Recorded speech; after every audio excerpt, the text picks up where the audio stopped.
It is the successor model to the original Trump Joker type from the days of Meta 3, finally completing the upgraded quartet in Meta S. This is TJO01, Sinister Ace, with an almost completely new kit across the board of Trap Jammer, Head Canceller, Charge Drain Shot, Biped Legs, and the leg ability of Confront, which buffs all leg stats, minus armor and heavy limit, if the user's CG percentage is lower than the target's when attacking. Now, when the upgrades and successors to the original Trump cards were announced back during the 5.5-year anniversary, a lot of people were wondering initially, well, where is First Ace's upgrade? Because we had King Landio to Gan King, we had Last Queen to May Queen, and Jack Arceus for Jackal, but it appeared that First Ace was kind of left out of the loop, and people were wondering what exactly was going on. Well, it seems abundantly clear they were saving her specifically as a way to serve as a precursor to Metarot Day 2025. And with the kit that she's bringing to the table with all brand new skills, it only goes to show she is definitely going to be making herself a big nuisance to any enemy team that's facing her. Trap Jammer on the head part is a brand new support-based skill that has one brand new effect and also applies a support skill to everyone else across the team. Explained simply, Trap Jammer will allow all allies to ignore the effect of one trap placed against them on their side of the field. That includes Disturbance, Melee Trap, Fight Trap, anything that would possibly cause any kind of damage or interruption. Trap Jammer allows them to bypass that effect once.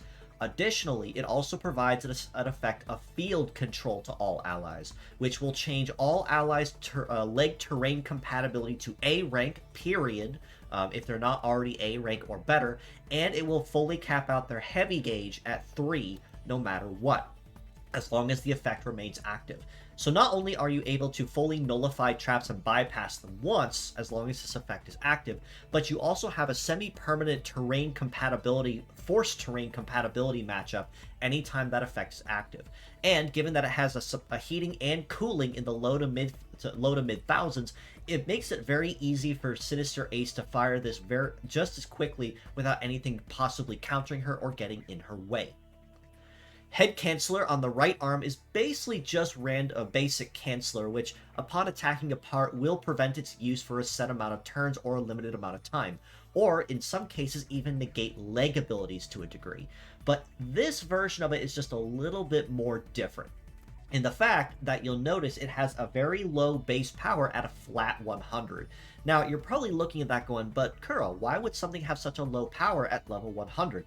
Well, that's because, first of all, it always targets heads, no matter what. Now, you're probably going to ask me next, well, what's the point of only targeting heads if that's all it ever damages, especially at that low of a base power? Well, let me explain.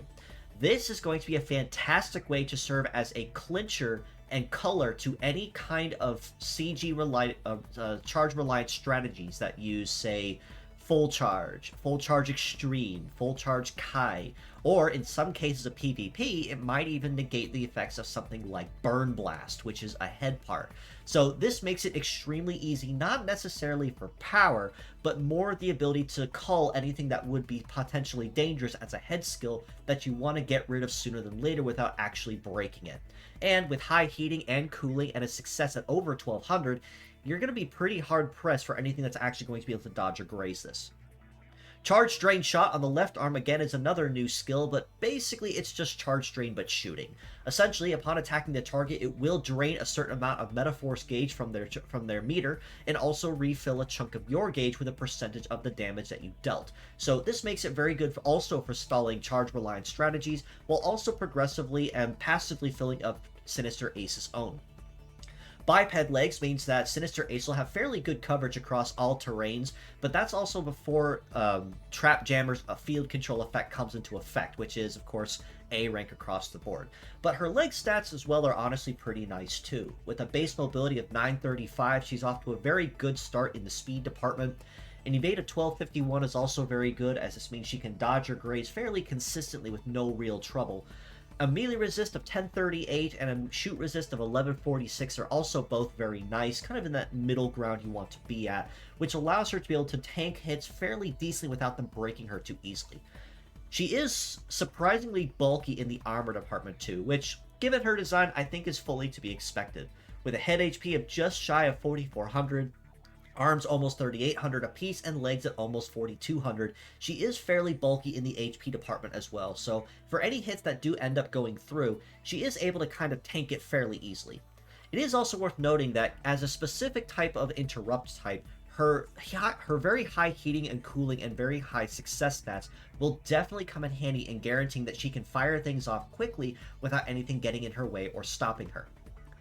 Now, much like it was with the other trump cards, both the originals and the successor upgrades, Sinister Ace also is capable of an alternative mode where she sheds all the armor, much like First Ace, but this one has more of a true Joker Jester type of appearance to a puppeteer kind of appearance to it, which I thought was a very unique take in the aesthetic department.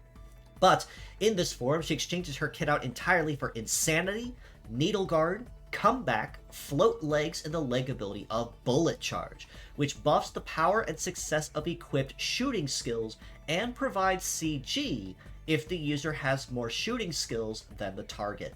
So much like the original First Ace, Sinister Ace kind of really compounds on the idea of being the most prominent shooter on the field if possible, and in this form also benefits more so from doing it. Insanity on Drive A is a brand new skill which serves basically kind of in the same manner as Panic as that we're used to so far.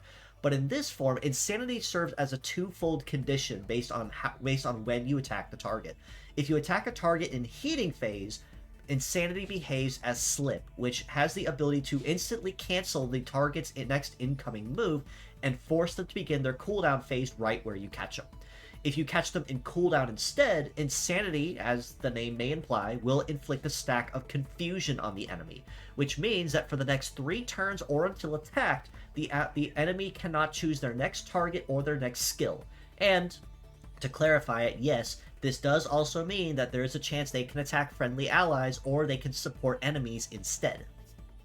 Needle Guard on Drive B is a defense skill that, while Sinister Ace is placed on the line, allows her to intercept all incoming attacks and reflect the damage back to sender at 50% the intended damage. So this makes it very good as a specific kind of counterattack, especially as a upgrade to what the original First Ace did.